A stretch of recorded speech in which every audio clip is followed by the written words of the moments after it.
Cube is a 1997 sci-fi horror film directed and co-written by Vincenzo Natali, in which a group of 6 strangers wake up in one of a series of strange, interconnected cubicle rooms, half of which are equipped with lethal traps. To ensure their escape and survival, the group must eventually navigate this perplexing maze-like facility. Vincenzo has revealed that at the very end of the film, a scene was shot that revealed what is outside the cube. Several eyewitnesses claim that the scene in question was shown during certain theatrical screenings of the film. It allegedly depicts Kazan walking out onto a beach on a purple alien planet, overlooking an endless ocean, while mechanical grinding noises are heard. As he turns around, both his footprints and the cube's exit vanish. Some claim that the sky then appears filled with exoplanets, though these claims of the scene being shown theatrically have never been proven. Fans point to a Cube promotional poster depicting a massive cube floating above an ocean as further proof of the claim's legitimacy. Another piece of evidence appears to be a deleted scene from the film that is said to have been available on a specific DVD release, in which the group discovers a candy wrapper with alien writing on it.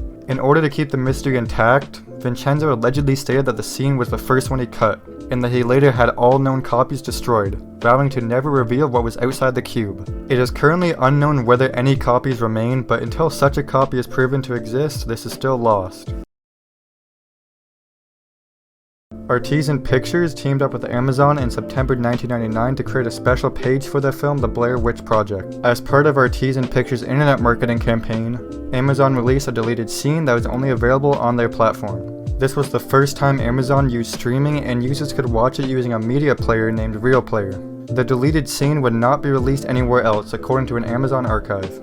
Luckily, in 1999, PlasticIguana.com had written a description of the deleted scene. A brief scene during the trio's stay at the hotel where Heather sets down the rules of the shoot and how she's the boss. What she says goes, since she has more money in the project than the others. The scene ends with Heather turning the camera on herself, telling the viewer that she's committed to the project and anyone who isn't can basically take a hike. Amazon had removed the deleted scene from their servers around 2001 or 2002, and this deleted scene has never been found online ever since.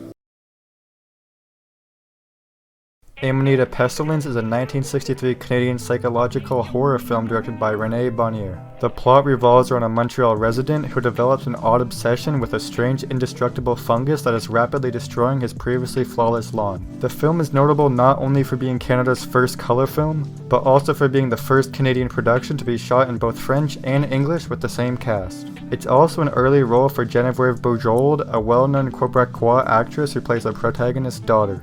Despite these innovations in a stellar cast, the film was a box office flop when it was released in 1963 and has never been released on video in any format since.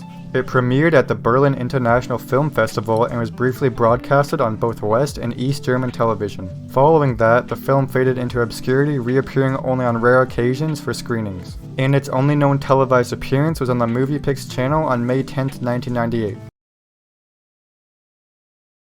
One of the most well-known werewolf films ever made is An American Werewolf in London. It revolutionized the subspecial genre's effects, which had previously relied on basic cross-dissolves and makeup changes since 1935's The Werewolf of London. However, one scene from the film was cut after negative feedback from test audiences. There is no known video or audio footage from the scene, and there are no detailed descriptions of what occurred. Only that it features tramps being killed in a junkyard is known. The movie simply cuts to another scene where the death scene should be in the released version. It is unknown how the tramps died because there are no decent views of them when they appear as ghosts later in the film. The sequence was cut before the final release, much like the spider pit scene in the original King Kong, because it distracted the audience from other, more important parts of the film. Director John Landis later admitted that removing the scene was a mistake. Nothing is believed to be left of the scene, and it's unlikely that it will ever be discovered. Although there is also an unrated version of the film with more blood and gore, but it is extremely rare and does not include the scrap scene.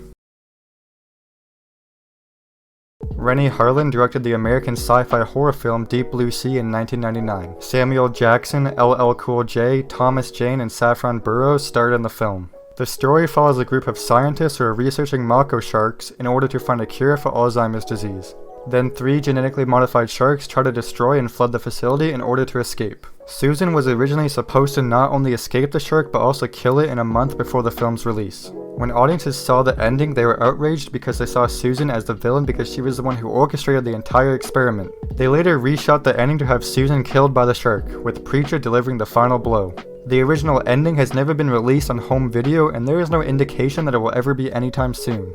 The only image from the ending that has leaked is of Thomas Jane and Saffron Burrows' characters kissing on screen. Draculas Death is a silent Hungarian horror film directed and written by Caroline Lajthé in 1921. It is thought to be one of the first films to feature Dracula. Maryland, the protagonist, is played by Lene Mile, and Dracula is played by Paula Esconis. The film tells the story of Mary, a young woman who begins to have terrifying visions after encountering a mentally ill asylum inmate who claims to be Dracula. She can't tell if the visions she's having are real or just nightmares. He then kidnaps Mary and brings her back to his castle for a satanic wedding. The film has been lost for many years, and little is known about it other than the cast and the plot. Despite the fact that only a few photographs of the film have survived, there was a novelization of the film that detailed the plot.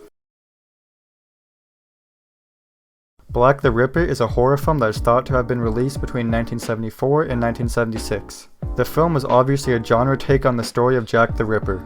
Frank Selettri is suspected of being the director, but much about Black the Ripper remains unknown. Because of the film's obscurity, it is impossible to say whether it was ever completed or released in theaters. The film was first mentioned in a brief note in Variety magazine on May 8, 1974, which named Frank and a cast of unknown actors and stated that the film was 2 months into production. The film was scheduled to be released on Memorial Day according to the February 25, 1976 issue of Variety. This release was cancelled and the film was completely forgotten until 2013 when a user of an obscure film website claimed to have seen it while browsing torrent files. Another karate studio, where a character named Mike is instructing students. The training is then interrupted by a phone call from a student informing Mike that he will be absent due to the murder of his sister. The student also admits that he warned his sister against going to an ex-pimp named Sideback.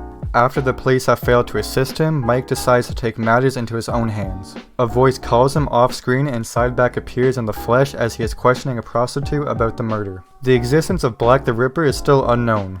While a few people claim to have seen it, and the website dailygrindhouse.com has an article about it, it is not available in any official form and no one named as being involved with the production has come forward to describe their role.